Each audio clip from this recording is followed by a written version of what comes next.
आज हम आपको बता रहे हैं सावन के दूसरे सोमवार के बारे में और ये बताने का प्रयास कर रहे हैं कि सावन के दूसरे सोमवार पर आप पूजा उपासना कैसे करेंगे। तो सावन के दूसरे सोमवार का महत्व क्या है? इस बार सावन का दूसरा सोमवार प्रदोष की तिथि को साथ में लेकर आ रहा है, यानी त्रयोदशी तिथि के साथ आ रहा है। त्रयोदशी तिथि के स्वामी कामदेव हैं और हर महीने की दोनों पक्ष की त्रयोदशी का महत्व अलग अलग है। ऐसा माना जाता है कि अगर त्रयोदशी पर कामदेव की पूजा की जाए तो मनचाहा और शीघ्र विवाह होता है। अब चूंकि एक तरफ त्रयोदशी है और साथ में सावन का सोमवार पड़ रहा है, इसलिए त्रयोदशी और सोमवार का अद्भुत संयोग जीवन की हर मनोकामना को पूरा कर सकता है। सावन के सोमवार पर उपवास रख करके भगवान शिव और मां पार्वती की पूजा करनी चाहिए। और चूंकि त्रयोदशी की तिथि है, इसीलिए शिव जी की पूजा प्रदोष काल में यानी सूर्यास्त के 24 मिनट पहले और 24 मिनट बाद के समय में करना चाहिए। तो सावन का दूसरा सोमवार प्रदोष के संयोग के साथ आ रहा है और इसीलिए सावन का दूसरा सोमवार इस बार बहुत ज्यादा महत्वपूर्ण है। और सावन का दूसरा सोमवार 10 अगस्त को है। तो सावन के दूसरे सोमवार की हम बात कर रहे हैं। सामान्यतः सावन के दूसरे सोमवार पर पूजा कैसे करेंगे? प्रातः काल कोशिश करिए 12 बजे के पहले स्नान करके सफेद वस्त्र आपको धारण करने हैं। अगर महिला हैं तो पीला वस्त्र भी पहन सकती हैं। इसके बाद शिव जी को जल और बेलपत्र अर्पित करें। उनको सफेद वस्तु का भोग लगाएं और मंदिर में संभव हो तो मंदिर में बैठकर या भोग लगाने के बाद घर आएं और नमः शिवाय का अधिक से अधिक जप करें। 3 माला या 11 माला नमः शिवाय का जप करें। रात के समय अगर मध्य रात्रि में कर सकें 11 बजे से 1 बजे के बीच में, तो रात के समय भी शिव जी के सामने घी का दीपक जलाएं और शिव मंत्र का नमः शिवाय का अधिक से अधिक जप करें। अगर आप कर सकें तो सावन के दूसरे सोमवार पर व्रत रखिए, जलाहार और फलाहार ग्रहण करिएगा, नमक और अनाज का सेवन ना करें। कोशिश करें कि सावन के दूसरे सोमवार पर व्रत रखें और अगर व्रत नहीं रख पाते, स्वास्थ्य अलाउ नहीं करता है, तब आप केवल सात्विक भोजन ग्रहण करिएगा और दोनों समय प्रातः काल और रात के समय में शिव जी की पूजा जरूर करिएगा। देखिए, सावन के दूसरे सोमवार पर आप अलग अलग तरह के फूल और पत्तियां शिवलिंग पर अर्पित कर सकते हैं और अलग अलग तरह के फूल और पत्तियों को अर्पित करने से आपकी तमाम मनोकामनाएं पूरी हो सकती हैं। तो अलग अलग तरह के फूल और पत्तियों को कैसे अर्पित किया जाए?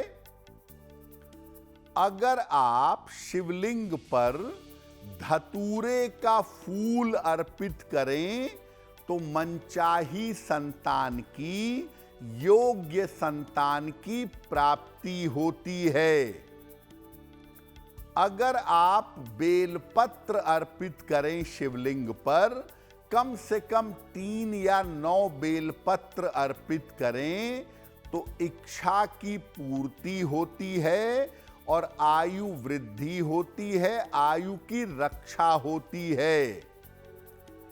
अगर आप शिवलिंग पर जपा कुसुम यानी गुड़हल का फूल अर्पित करें तो आपके शत्रु और विरोधी शांत होते हैं, मुकदमेबाजी से, वाद विवाद से, झगड़े झंझट से आपको छुटकारा मिलता है। अगर आप बेले का फूल शिवलिंग पर अर्पित करें तो सौभाग्यवती और सुशील पत्नी की प्राप्ति जीवन में होती है। अगर आप हर श्रृंगार के फूल अर्पित करें तो धन और संपत्ति की प्राप्ति होती है।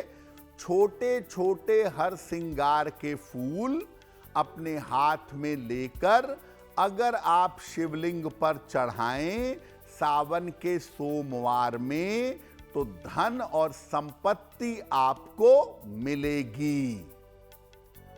शमी के पौधों के जो पत्ते हैं, जिनको शमी पत्र कहा जाता है, इनको अर्पित करने से पापों का नाश होता है और मोक्ष की प्राप्ति होती है। याद रखिए, शिव जी की पूजा में केतकी और केवड़ा ये अर्पित नहीं करना चाहिए। अगर आप शिव जी की पूजा में केतकी और केवड़ा अर्पित करेंगे तो आपकी पूजा निष्फल होगी। सावन का दूसरा सोमवार बड़ा शुभ अवसर है, बड़ा अच्छा मौका है। आप फूल और पत्तियां शिवलिंग पर चढ़ाकर अपनी कामना पूरी कर सकते हैं। लेकिन आपको ये भी बताते हैं कि आप अपनी अलग अलग मनोकामनाओं के लिए सावन के दूसरे सोमवार पर किस मंत्र का जप करेंगे। अच्छे स्वास्थ्य के लिए और लंबी आयु के लिए सावन के दूसरे सोमवार पर आप मंत्र पढ़िएगा, ओम हौं जूं सह। ओम हौं जूं सह। अगर आप शीघ्र विवाह चाहते हैं या चाहती हैं तो सावन के दूसरे सोमवार पर मंत्र पढ़िएगा, ओम गौरी शंकराय नमः। ओम गौरी शंकराय नमः। अगर आप करियर में सफलता चाहते हैं, आपको रोजगार में सफलता चाहिए, तो सावन के दूसरे सोमवार पर पढ़िएगा, ओम विश्वनाथाय नमः। ओम विश्वनाथाय नमः।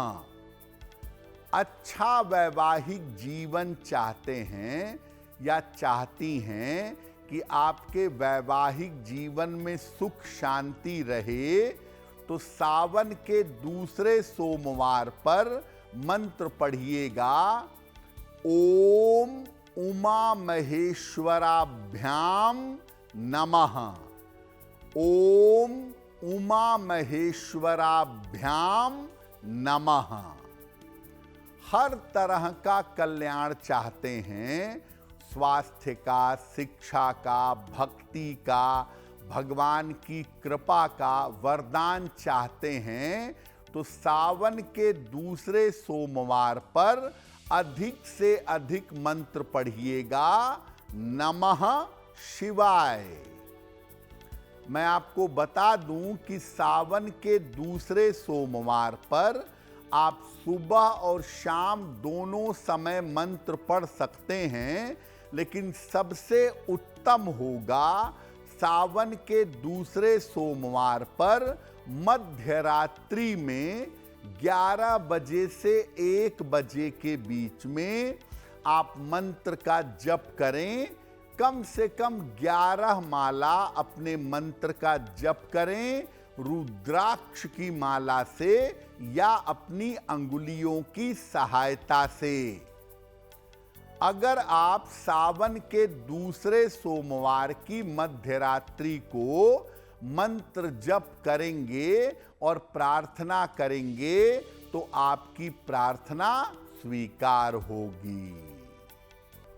देखिए, बहुत सारे लोग सावन के सोमवार पर उपवास रखते हैं, व्रत रखते हैं और भगवान शिव की पूजा करते हैं।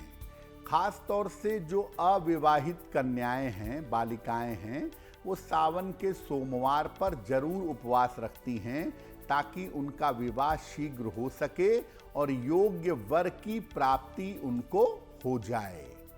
ऐसी स्थिति में अगर किसी बालिका का विवाह नहीं हो पा रहा है या किसी बालक का विवाह नहीं हो पा रहा है, तो वो सावन के दूसरे सोमवार या आगे आने वाले सोमवारों पर उपवास रख सकते हैं। सबसे महत्वपूर्ण ये है कि आप सावन का उपवास तो रखिए सोमवार का, लेकिन मध्य रात्रि में जग करके भगवान शिव और मां पार्वती की पूजा करिए। कम से कम सावन के एक सोमवार पर भी अगर आप उपवास रख करके भगवान शिव और मां पार्वती की पूजा करेंगे तो निसंदेह आपकी कामना पूरी होगी। अगर आप मुझसे जुड़ करके अपनी समस्याओं का समाधान चाहते हैं और चाहते हैं कि आपकी समस्याओं को ज्योतिष के माध्यम से सुलझाया जाए, तो आप हमसे संपर्क कर सकते हैं, जुड़ सकते हैं एस्ट्रो तक पर।